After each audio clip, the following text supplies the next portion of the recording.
सीधे राम टेढ़े कृष्ण। एक बार की बात है, वृंदावन का एक भक्त अयोध्या की गलियों में राधे कृष्ण जप रहा था। अयोध्या का एक भक्त वहां से गुजरा तो राधे राधे कृष्ण कृष्ण सुनकर उस भक्त को बोला, अरे जपना ही है तो सीताराम जपो, क्या उस टेढ़े का नाम क्यों जपते हो?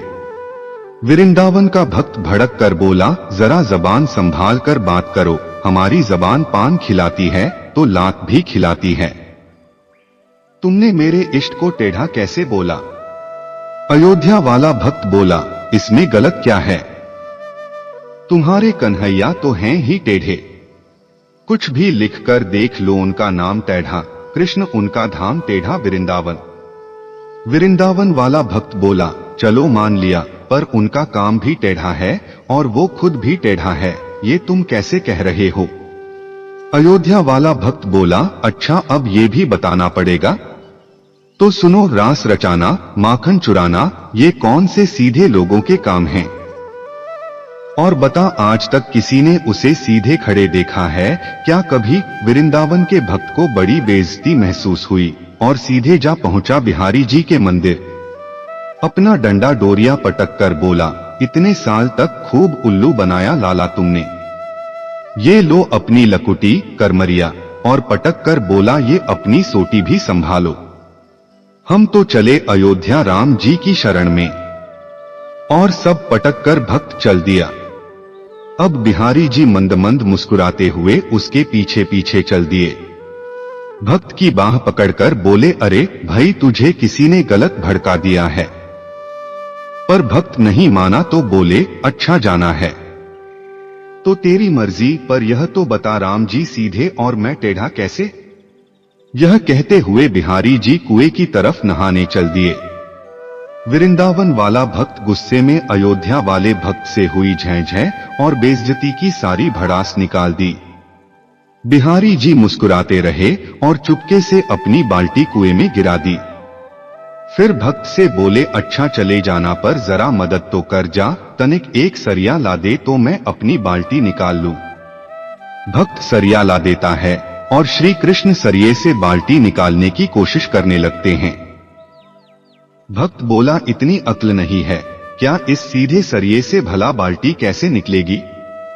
सरिये को तनिक टेढ़ा करो, फिर देख कैसे एक बार में बाल्टी निकल आएगी। बिहारी जी मुस्कुराते रहे और बोले, जब सीधेपन से इस छोटे से कुएं से एक छोटी सी बाल्टी नहीं निकाल पा रहा तो तुम्हें इतने बड़े भवसागर से कैसे पार लगाऊंगा?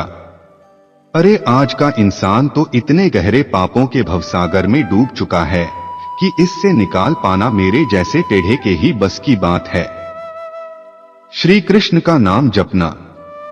हम पहले ही जान चुके हैं कि श्री भगवान का नाम श्री भगवान की तरह ही शाश्वत, सनातन और आनंदमय है। इस दृष्टि से उनके सभी नाम समान हैं। फिर भी यदि हम पवित्र नाम की महिमा का विश्लेषण करें तो हम श्री कृष्ण नाम की महिमा को समझ सकते हैं। चूंकि पवित्र नाम श्री भगवान से भिन्न नहीं है, इसलिए नामों की महिमा दिव्य अभिव्यक्तियों की महानता के अनुपात में है। इसलिए चूंकि श्री कृष्ण स्वयं भगवान हैं, इसलिए उनका नाम भी विशेष है स्वाभाविक रूप से। श्री विष्णु का नाम जपना देवताओं के नाम लेने से भी अधिक महिमावान है, जबकि भगवान रामचंद्र का एक नाम श्री विष्णु के 1000 नामों के बराबर है। श्री महादेव ने भी देवी मां से यही कहा, रमो रामेति रामेति रमे रामे मनोरमे सहस्रनम्भिस्तुल्यं रमणं वरान्ने। श्री रामचंद्र मत्स्य, कूर्म तथा अन्य अवतारों से श्रेष्ठ हैं, यह हमें शास्त्रों से ज्ञात होता है। इसीलिए पद्म पुराण में कहा गया है, राम नाम अन्य अवतारों के नामों से अधिक महिमावान है। शतनाम स्तोत्र भी इस तथ्य की पुष्टि करता है। श्री विष्णु का एक नाम सभी वेदों के पाठ से अधिक फल देता है। फिर भी श्री विष्णु के 1000 नाम भगवान राम के एक नाम के बराबर हैं।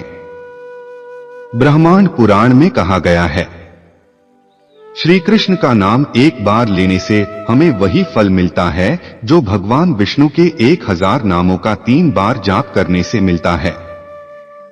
इससे पता चलता है कि यदि हम श्री कृष्ण का नाम एक बार जपें तो यह भगवान राम का नाम 3 बार जपने के बराबर है।